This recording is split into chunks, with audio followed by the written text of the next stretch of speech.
네, 3부에서는 더불어민주당 원내 부대표 유임에 성공한 김준혁 의원 모셨습니다. 안녕하세요. 예, 반갑습니다. 김준혁입니다. 네, 많은 분들 잘 모르시지만 이번에 원내대표 부대표가 한 절반 정도 교체되지 않았습니까?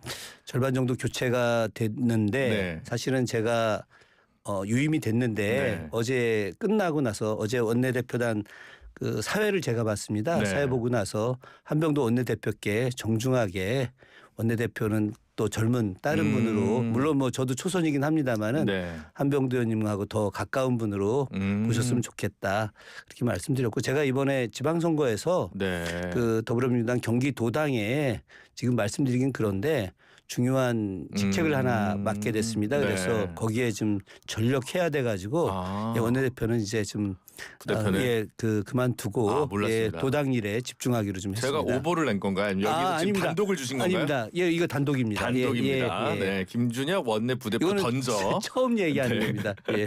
네, 한병도와 갈등 없음. 네. 엄청 친합니다. 네, 저하고 네, 아주 네. 가까운 사이입니다. 같은 네. 86학번 동기고요. 네. 예. 알겠습니다. 네, 저는 이제 좀 이렇게 많이 못 다루는 것 같아서 그냥 얘기를 드린 건데 이렇게 새로운 소식을 전해주셔서 감사드립니다. 사실 오늘 모신 거는 그동안 김준혁 의원이 이제 초선이시지만 원내에 들어가서 많이 집중했던 그 장생탄광 문제가 이번 한일 정상회담에서 좀 중요한 의제로 떠오르면서 모신 건데요. 그동안 쭉 그 전부터 이제 이과 관련해서 문제 제기를 쭉 해오셨던 거죠? 예, 제가 국회의원 되기 이전부터 한일 문제와 관련해서 일관되게 문제 제기를 좀 해왔었습니다. 2015년에 군함도 세계유산 등재 반대 운동, 또 2023년부터 시작해서 사도광산 세계유산 등재 반대, 그리고 이번에 이제 장생탄광의 진상규명 또 유해 발굴과 관련된 이야기들을 줄곧 해왔고 작년 1월에 장생탄광 유해 발굴과 진상규명과 관련된 국회 결의안을 제가 좀 제출을 했었습니다. 네, 장생탄광 아직도 잘 모르시는 군함도나 네. 예. 사도광산에 비해서는 모르시는 분들이 많은데 조금 더 디테일하게 설명을 해주신다면요. 장생탄광은 일본 전체에서 석탄의 질이 가장 우수하다라고 이제 평가받았던 해저 터널입니다. 그러니까 바다 밑에 있는 거죠. 예. 네. 이 바다 밑에 있는 장생탄광이 제가 이제 자료를 조사하다 보니까 1910년대부터 탄광이 이제 개발되기 시작을 했는데 이제 해저로 깊게 나가다 보니까 일본인들이 그곳에서 일을 하려고 하지 않는 겁니다. 네. 그런 과정에서 1940년대 들어서면서 태평양 전쟁이 이제 시작됐고 엄청난 이제 물자들이 필요로 했는데 그 과정에서 일본 정부가 조선인을 이제 1941년도부터 강제 동원시켜서 장생탄광에 이제 투입을 하게 됐던 거죠. 장생탄광의 위치는 야마구치현이라고 해서 네. 시모노세키 근처입니다. 네. 그러니까 오늘 어제 오늘 우리 이재명 대통령님과 다카이 그 총리가 이제 한일 정상회담 했던 나라 지역은 병고현 지역이라고 해서 일본의 이제 약간 말하면 이제 북쪽으로 네. 해당되는 것이고 이쪽은 이제 서남 쪽에 그렇죠. 해당되는 이제 이런 지역인데요. 이 야마구치현은 실제로 일본 정치의 중심지입니다. 역대 일본 총리들 중에 약 한 50% 가까이가 이 야마구치현 출신이고 뭐 좀 쉽게 이해시키면은 이제 이토 히로부미가 네. 야마구치 출신이고 또 지난번에 총 맞아서 이제 아베 야마구치 출신이죠. 네. 그러다 보니까 야마구치현이 정치적으로도 중요한 곳이기도 하지만 경제적으로 상당히 중요한 곳이어서 이곳에 조선인들의 강제 동원이 상당히 많이 있었습니다. 그런데 그 과정에서 애석하게도 이제 많이 사망하신 예, 거죠? 그렇죠. 1942년 2월 3일 날 새벽 6시에 이제 그 갱도로 들어갔던 광부들이 이제 갱도 윗부분이 이제 붕괴가 되면서 물이 이제 내려오게 됐죠. 그래서 이제 탈출을 하려고 했는데 나머지 갱도들을 갖다가 보호하기 위해서 그랬는지 이제 당시 회사에서 갱도를 막아버렸습니다. 그래서 이분들이 그냥 질식사 거기서 이제 그 물에 잠겨서 돌아가시게 된 거고요. 당시 183명이 돌아가셨는데 그중에 136분이 바로 우리 조선인들이었었습니다. 네. 이게 사실은 일본에서도 그냥 유해 발굴이 근데 정말 옛날 일인데 이제서야 게 좀 약간 의아하기는 하더라고요. 일본 정부가 사실은 전혀 관심이 없었고요. 네. 그리고 뭐 아시겠지만 이 광산 재벌들이 사실 일본 내에서 상당히 기득권에 해당되고 있습니다. 그러다 보니까 이 문제들을 갖다가 드러낼 경우에 어떤 문제가 연결되냐면 한일 과거사 문제가 함께 등장하지 않겠습니까? 네. 일본은 지금까지 우리 조선인 강제 동원과 관련해서 배상을 제대로 한 적이 없습니다. 네. 근데 이건 진상 규명이 되면 자연스럽게 배상 문제까지 가게 되고 그렇게 되면 이제 과거 36년간 그런 일제 강점기의 문제와 또 1940년대 이후 강제동원 문제를 전면적으로 내놓을 수밖에 없기 때문에 일본 정부도 이와 관련해서 이제 덮었던 거죠. 그러다가 1990년대부터 시작해서 일본의 지식인 그룹에서 이제 조선인들에게 사과해야 된다. 그리고 장생탄광의 유해 발굴을 해야 된다라고 하는 여론이 있었지만 본격적으로 시작된 건 아닙니다. 네. 그러다가 이제 2000년대 들어오면서 장생탄광의 수몰 사고, 물비상이라고 이렇게 표현하고 있는데 그 장생탄광의 수몰 사고를 기억하는 시민 모임이 만들어졌고요. 이 시민 모임들이 이제 활성화되면서 크라우딩 펀딩을 통해서 장생탄광 유해 발굴을 하려고 했습니다. 이것은 이제 일본인들이 많이 또 들어가 있었기 때문에 그런 과정에서 네. 또 대구 경북 지역의 시민사회 운동가들이 같이 협력을 하게 됐는데 실제로 136분의 피해 유족들 그러니까 피해 입으신 분들 돌아가신 분들의 대략 60% 이상이 대구 경북 쪽 분들입니다. 네. 그래서 이분들의 유족들 또 이분들의 어떤 지인들 이렇게 같이 해서 대구 경북 지역에 있는 분들이 함께 모임을 만드셨습니다. 저희 뭐 민주당의 지역위원장분들도 상당히 많이 계시고요. 시민사회 활동가분들도 상당히 많이 계시는데 이분들과 이 일본의 시민단체가 함께 연대해서 이제 계속해서 크라우딩 펀딩을 통해서 돈을 모아서 이제 그 위령제도 지내고 또 잠수부도 이렇게 고용을 해서 유해 발굴을 하는 노력들을 했었고요. 아주 여러 차례 계속 시도를 했는데 잘 안 되다가 작년 8월 25일에 드디어 예 유해를 이제 일부 예 내구를 이제 발굴을 하게 된 거죠. 그러니까 말씀하신 대로 180 몇 분이 이제 수몰 당하신 건데 네. 거기에 대한 이제 뭐랄까 더 추가 발굴을 위하면 예산도 해야 되는데 그동안 시민사회 힘으로 했다는 거 아닙니까? 그렇습니다. 한일간이. 예. 그래서 이번 정상회담을 기틀로 해서 양국의 예산이 좀 투입이 돼서 좀 더 본격적인 탐사 작업이라고 해야 될까요? 유해 발굴 작업을 이제 진행을 하는 건가요? 그렇게 해야 정상인 것이죠. 그렇게 될 것이고요. 실제로 작년 3월 달에 제 기억에 제가 이제 3월에 갔었고 6월에 갔었었는데 그때 3월 달에 갔을 때 그 저기 행안부 차관보가 네. 사실 왔었습니다. 그때 처음으로 한일 양국 첫 위령제가 개최가 됐었거든요. 그때 와서 예산을 좀 세우겠다라고 했었는데 실제 당시에 예산이 세워지지는 않았습니다. 네. 전혀 2025년에 예산이 세워진 바는 없었는데 대통령께서 작년 6월에 이와 관련된 내용을 좀 알게 되셨죠. 우연한 기회일 수도 있었지만 제가 대통령님 뵙고서 이제 장생탄광 다녀왔다. 그리고 또 당시 상황 설명을 해드렸더니 그러면 그것은 민간에서 할 수 있는 부분이 아닐 텐데 정부가 그럼 적극 나서야 되는 거 아니냐. 그래서 정부가 나서줘야 되고 한일 양국이 이걸 의제로 삼았으면 좋겠다라고 말씀하셨는데 대통령님께서 아마 이번 의제를 선정하는 과정에서 이것을 이제 인권적 차원의 문제로 접근을 상당히 하신 것 같고요.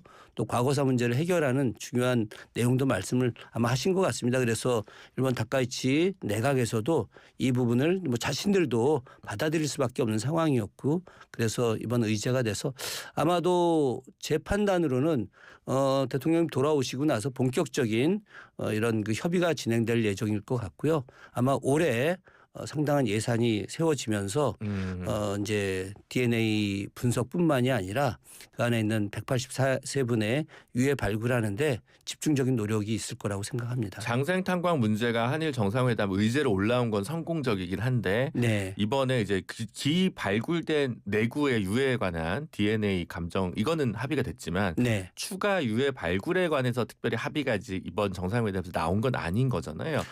그러니까 이건 향후 과제로 우리한테 좀 던져진 거라고 해야 될까요? 아니면 일본에서는 여전히 이 부분을 정치적으로 민감한 의제로 받아들여서 더 진도 나가기를 싫어하는 걸까요? 그렇지는 않을 것 같습니다. 네. 실제로 그 일본 정부가 이 다카이치 내각 이전에 이시바 내각에서도 상당히 관심이 있었습니다. 네. 그리고 이시바 총리가 이와 관련된 의지가 좀 일부 있었던 것도 저희들이 확인을 했었고요. 저는 정상회담에서 이 양국 정상이 기존 유해 발굴과 관련된 DNA 분석을 하겠다라고 이렇게 말씀하신 것 자체가 엄청난 것이다. 나머지 관련된 것은 자연스럽게 따라가는 것이다. 그렇기 때문에 한일 양국이 저는 실무 TF팀을 전 곧 만들 거라고 보고 있고요. 네. 자연스럽게 유해 발굴뿐만이 아니라 이 DNA 분석에서의 핵심 내용은 이 뼈에 대한 DNA 분석만이 아니라 그 관련된 인물들 183명의 명단이 다 공개적으로 존재하고 있습니다. 네. 일본인뿐만이 아니라 우리나라 분들도 다 명단이 있고 그와 관련된 유족들, 가족들도 다 있거든요. 아, 그래요? 그러면 그 가족들도 다 DNA 분석을 해야 되는 것이죠. 그래야지 유골이 나왔을 때 나온 DNA와 가족들의 DNA를 일치시켜서 어떤 분인지를 밝히는 거 아니겠습니까? 이런 작업들은 저는 곧 행안부 TF팀에서 진행될 것이라고 보고 있고요. 실제로 대구 경북 지역의 이제 시민사회단체 그러니까 장생탄광의 유해 발굴 귀향 추진단 입장에서 어제 성명서가 나왔는데 매우 아쉽다. 그러니까 유해 발굴을 하고 DNA 분석을 하는 것까지 합의된 내용은 매우 감사하고 정상회담에서 이런 의제를 가진 건 너무 감사하지만 그러나 앞으로 어떻게 할지에 대해서 구체적인 안이 제시되지 않은 것은 매우 아쉽다라고 하셨는데 제가 이제 곧 뵈러 갈 생각입니다. 네. 또 2월 우리가 6, 7, 8 또 2박 3일로 다시 유해 발굴하고 합동 위령제 하러 또 가게 돼 있는데 아주 상세하게 좀 말씀을 드리려고 합니다.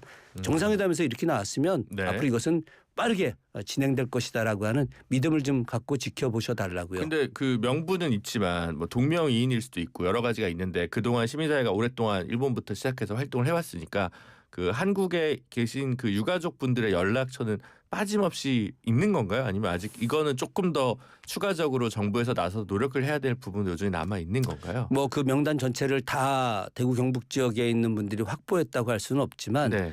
저희가 작년에 갔을 때도 약 70분 이상 가셨거든요. 네. 그리고 여러 차례 지금이 이제 이번이 6차 방문단입니다. 네. 1차부터 5차까지 진행을 했었고요. 그런 과정에서 유족들도 많이 결합을 했었습니다. 그러나 다 시민사회단체에서 확인할 수는 없는 것이고 그렇죠. 저는 제가 봐서는 이제 행안부에서 관련된 유가족들을 다 수소문하고 찾아내서 DNA 분석도 다 할 것이라고 생각하고요.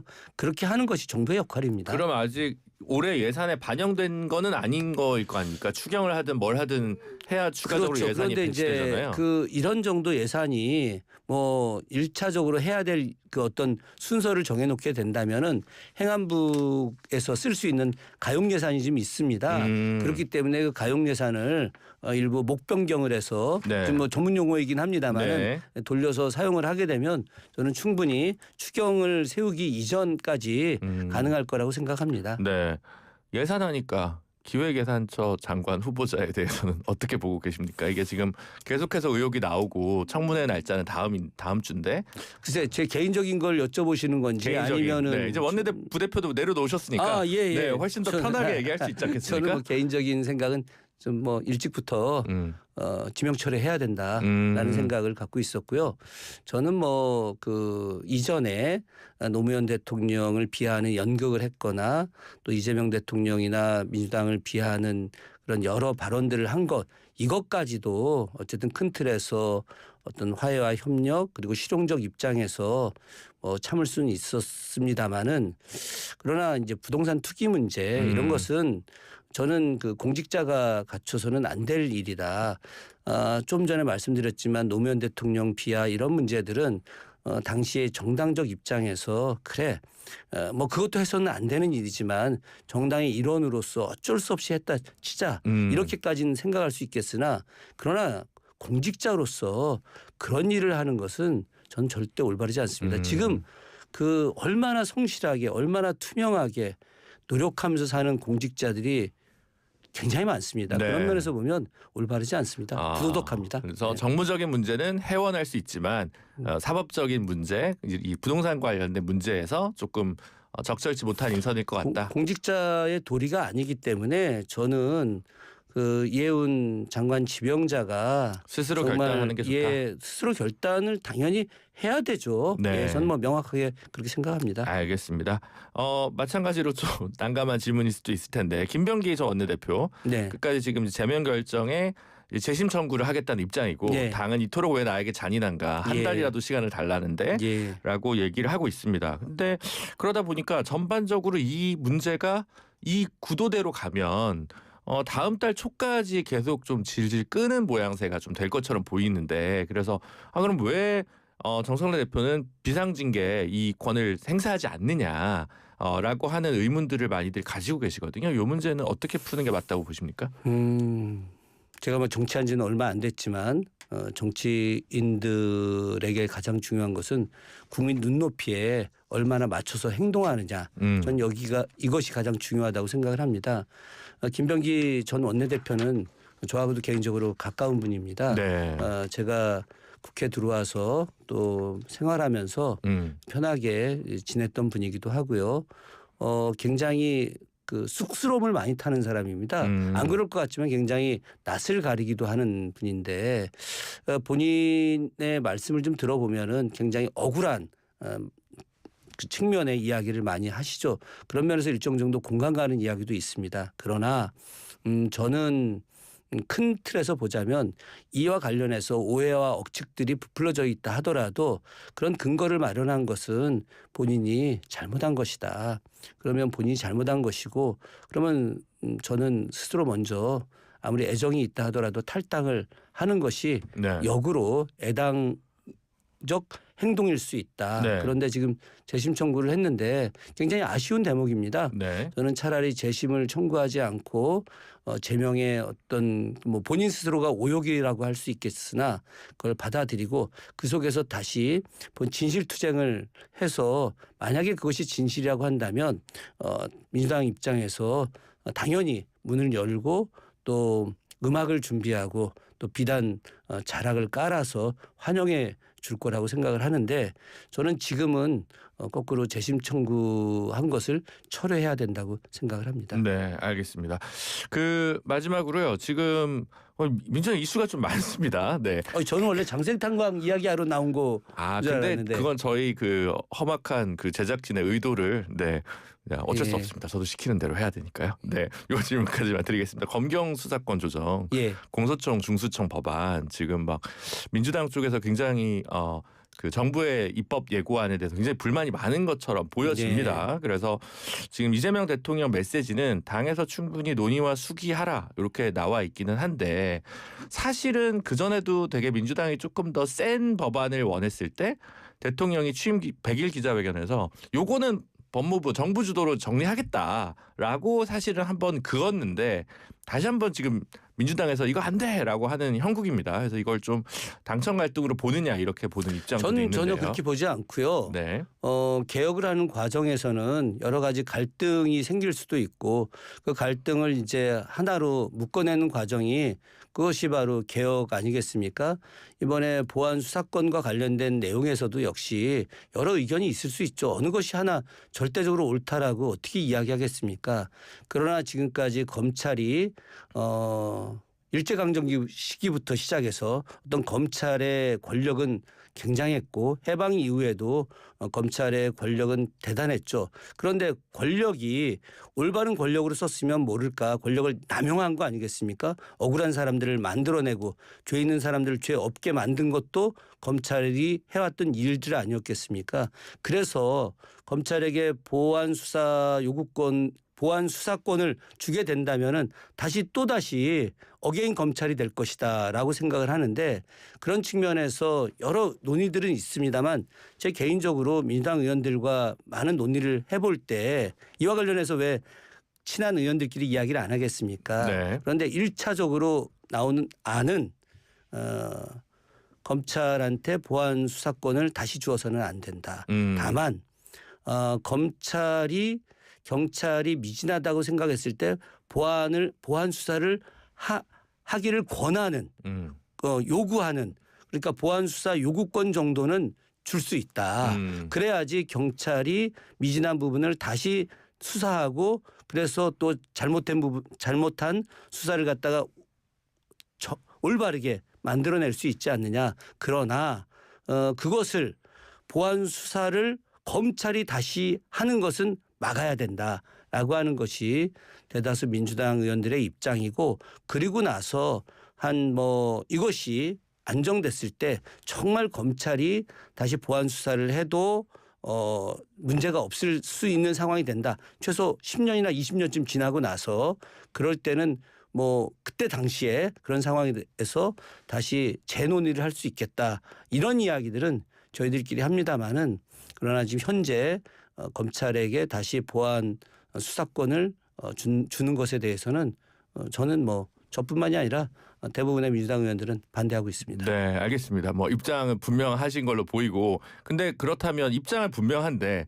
어쨌든 정성호 장관이나 봉욱 민정수석은 좀 다른 안을 가지고 온 거잖아요. 네, 그렇다고 그러면 이제 봐야죠. 아까는 이제 갈등이 없다고 얘기하셨는데 갈등이 없는 건 아니지 않습니까? 아니 그러니까 제가 말씀드린 것이 네. 갈등이 없다고 말씀드린 건 아니라 네. 그런 갈등이 존재하는 것이고 그 갈등을 그러니까 이렇게 조율하는 과정, 융합하는 과정이 이제 있게 되는 것이고 저는 이것이 지금부터 할 일이다. 실제 처음부터 모든 것이 딱 하나로 정해놓고 이렇게 가는 것보다 여러 안을 놓고 그것을 갖다가 합리적인 의견과 토론들을 통해서 모아나가는 과정들 이것이 어찌 보면 숙려의 과정들이 더 민주주의를 발전시키고 보다 나은 세상을 만드는데 우리가 이야기하는 사회 대격이라고 하는 것이 어느 하나를 정해놓고 가는 것 아니듯이 이렇게 논의하는 과정에서 전 제대로 이루어질 것이라고 생각을 합니다. 알겠습니다. 오늘 김주적 의원과의 인터뷰는 여기까지 하도록 하겠습니다. 고맙습니다. 의원님 감사합니다. 네, 고맙습니다.